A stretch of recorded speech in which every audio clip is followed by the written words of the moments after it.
శ్రీమాత్రే నమః. ఎంతోమంది అడుగుతున్నారు కదా ప్రత్యేకరమ్మ సాధన గురించి.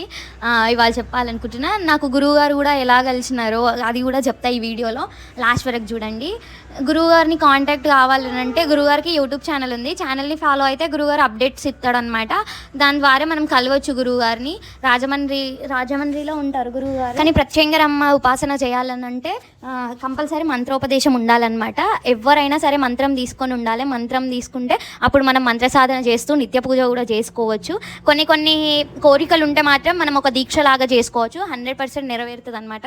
మనం మంచిగా నిష్టగా ఉండి చేస్తే అన్నీ అవుతాయి.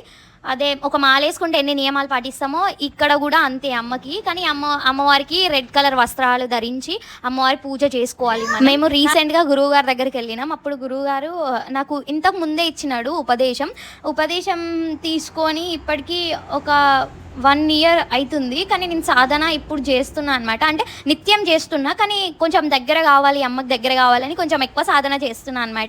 ఏ టైమింగ్స్ కూడా గురువుగారు చెప్పినాడు, ఈ టైంలో చేసుకోవాలి, ఇట్లా చేసుకోవాలని.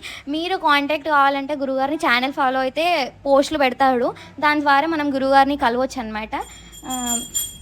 మేము రీసెంట్గా చెట్లు తీసుకున్నాం. నా ఛానల్ ఫాలో అయ్యే వాళ్ళకి తెలుస్తుంది.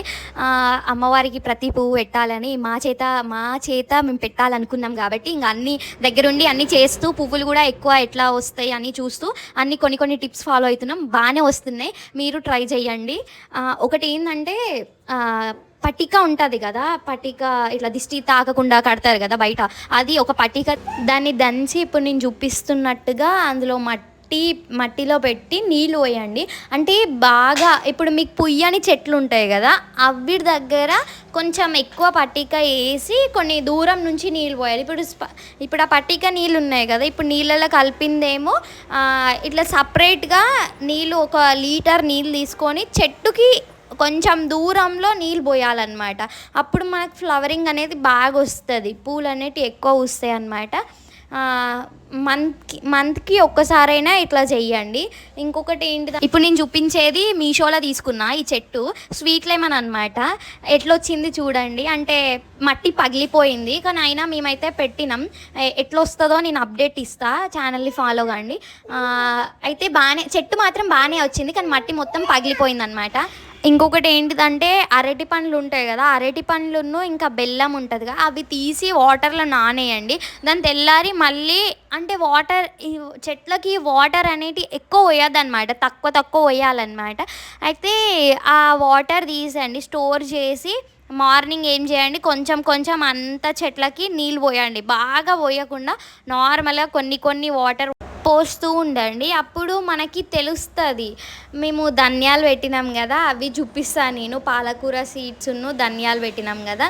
పాలకూర కొంచెం ఒక 3-4 days పట్టింది, కానీ నేను ధనియాలు పెట్టినాక మాత్రం అది బాగా వచ్చింది. ఒక 2 daysలోనే ఏనుకుంది. నేను వాటికి షార్ట్ వీడియో పెడతా ఎట్లొచ్చినాయో. పాలకూర బాగానే వచ్చింది. నేను ఆ వీడియో తీయలేదన్నమాట, అది తీసి షార్ట్ పెడతా. పుదీనా అన్నీ బాగా ఏనుకున్నాయి అన్నమాట. కంపల్సరీ చూడండి, నేను షార్ట్ పెడతా. న్యాచురల్గా మనం పండించుకోవచ్చు అనమాట. ఎన్నుకున్నాయి ఇంకా ప్రతి పువ్వు అమ్మ కోసం అన్నట్టుగా పెట్టుకోవాలి. ఇంకా కొన్ని చెట్లు తెప్పిస్తున్నాం, అవి వచ్చినాక వీడియో తీసి పెడతా. శ్రీమాత్రే నమః.